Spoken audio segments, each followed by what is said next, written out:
Mismo yung admin, sa palagay ko, interesado na mawalang bisa na yan. Kasi kinakabahan din na matalo. Aminin natin. Di ba mas mahirap, mas nakakahiya kapag nagkaroon ng paglilitis at matalo?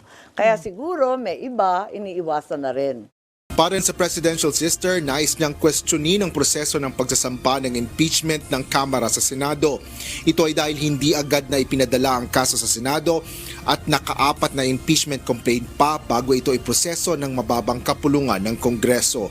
Para sa akin, personal lang ha, walang resolution to, dapat i-dismiss na ito kaagad.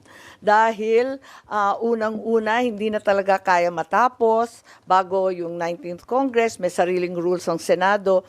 Pero ang totoo, I have very serious concerns about the validity of the impeachment complaint arriving